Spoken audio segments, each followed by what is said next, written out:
Hello, my name is Keegan Barnette, Youngstown State University, cross country and track. So from my coaches and mentors, some of the best advice that I've been given, I'd probably have to start with my high school coach. That's probably the best coach I can remember. If I had to go back and pick one coach to coach my whole career, it'd be him.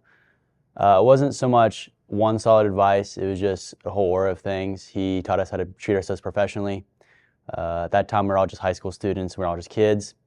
None of us really thought about running in college, being a D1 athlete or going pro or anything like that.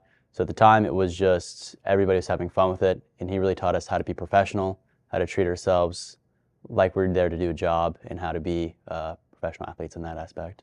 In my training regimen as a cross-country and distance athlete, the most important thing is consistency. Sleep is good, drinking lots of water is good, good nutrition is good, but if you're taking 2 or 3 days off a week, you're not getting better. Running consistently throughout the seasons is getting better. This is a year-round sport. I run indoor, outdoor, cross-country, so I race for 9 months of the year. The other 3 months are on off time. It's 3 months of building mileage and training to ensure that you continue to get better. So consistency is the top thing for me in my sport. As far as challenges I faced to get to the Division I level, for me it was always about finances first. I didn't grow up in the most wealthy family, and I knew going to college I'd have to get a scholarship. So I knew I'd have to compete really well, I had to behave myself and get a scholarship in order to go to Division I school. If not, I would go to a low Division II, Division III, something that'd pay me, just to be sure I'd get my education. Of course, injuries were always in the way, stuff like that. But for me, it was always just staying true, staying healthy, and finding a way to get the scholarship out of it. As far as the recruitment process goes and how I ended up at the Division I school, it was a different time. COVID just started at the end of my junior year, and that's when scholarships happened for track athletes. You run a fast track time, they start giving you money, you sign, you have your senior year to kind of train and show them what you can do. For me, I didn't get a track season. Cross country is messed up. So it wasn't until late into my track season that I finally saw the times that I wanted to see. In the meantime, for me, I sent, 5 or 6 emails every week to coaches I've already emailed, new coaches, different schools. Hey, these are my times, this is what I'm doing. Please follow me. Even if you don't have any interest in me now, I will be doing something impressive soon, I promise. Eventually it worked out.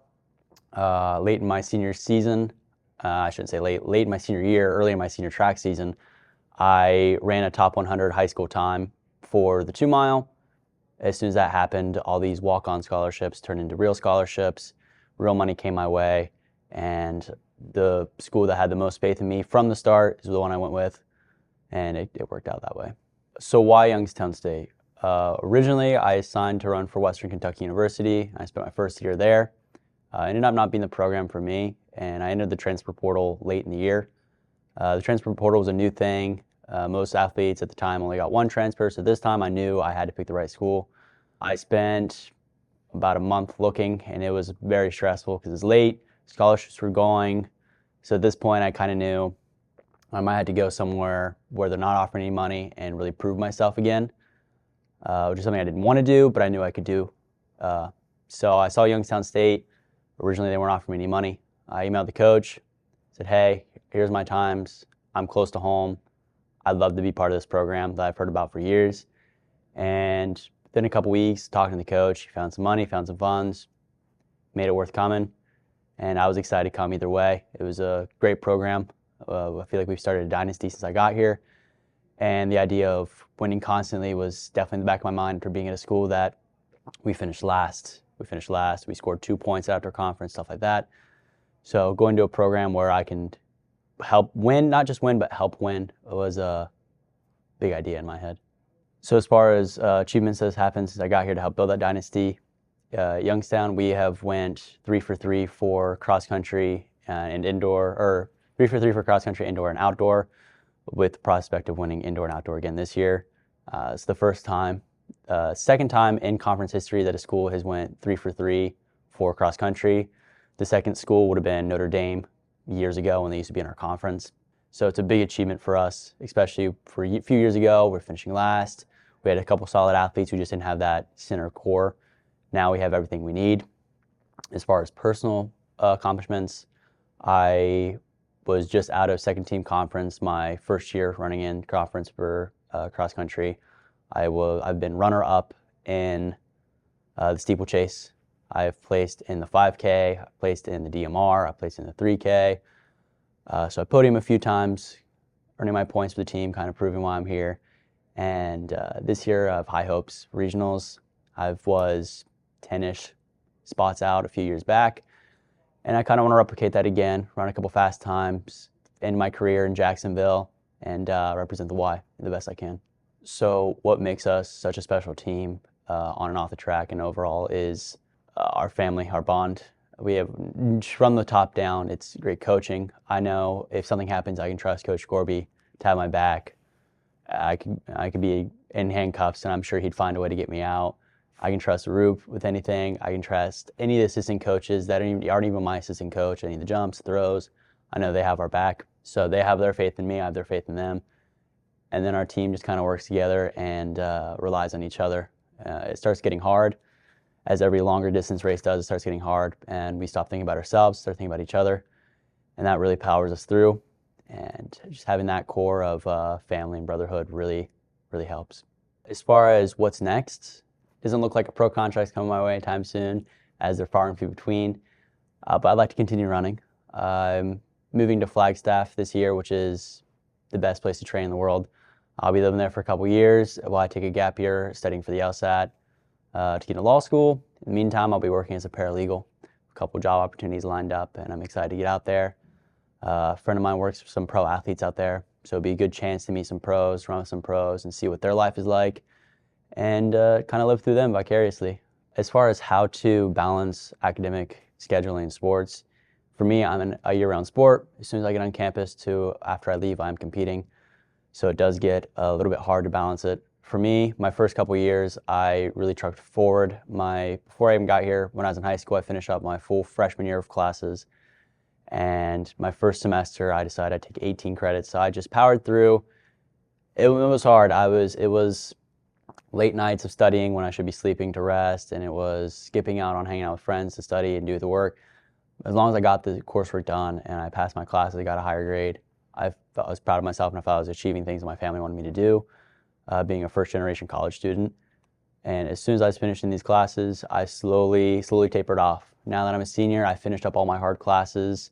I did my senior stuff last year. I did my thesis early last semester. So now I'm like, my last semester is just treating it like a pro athlete. I'm hanging out, going to one or two easy classes, enjoying an internship where I learn how to do things I'm going to do in the real world, get paid a little bit. So kind of treat it more like on the pro athlete side of things. But it was about getting it done early for me and getting through it. To be someone that people look up to be a role model it's not something I take lightly. Knowing that there's younger kids, I come from an area where we don't have a lot of great athletes. We don't have a lot of people going to college to run or do other sports. So being an athlete that they can look up to and think, oh wow, like he looks exactly like me. He did it. I can do it too. It means a lot. I want to make sure I show the best face for that. And there's plenty of people that reach out. They tell me like, oh, I'm inspired by you, or this inspires my kid. My kid wants to run because they saw you run a track meet. And I think that's great because they're the future of track and field. They're the future of sports. So if I can bring someone else from small town West Virginia and put them on a bigger level just because I ran decent times and was respectful to my coaches and did what I needed to, I think that's a really great thing. As far as Division I scholarships, it's an uncertain time for the NCAA. There's always something new coming out about they're cutting the size of teams, they're increasing the size of scholarships, they're doing stuff like that. Just worry about yourself for now. Do what you can do to make sure you're the best athlete, and reach out to as many coaches as possible. As soon as you are old enough for them to be able to respond back, which I think is your junior year now, send 5 or 6 emails a week. Reach out, even if you're not that good of an athlete, say, hey, there might be a walk-on spot for me, or hey, I'm going to get better. Make sure, have a nice condensed email, your name, your numbers, your stats, whatever sport you're doing.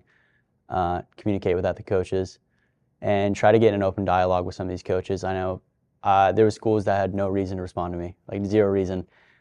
Chris Kalinske, he was a coach at Florida. I'll use this one. One of my favorite 10K runners. He had a American record for a long time, an idol. I emailed him. 2 days later, emailed back. Super excited to hear from me. Super excited. He emailed back and forth a few times. I had no right to be on that team. I was never going to get a chance on that team. But there will be the right coach that will find you, and they'll be happy to hear from you. All these coaches will be happy to hear from you. So open a dialogue, find a good program, and get to where you need to be. Hello, my name is Keegan Barnette, Youngstown State University, cross country and track.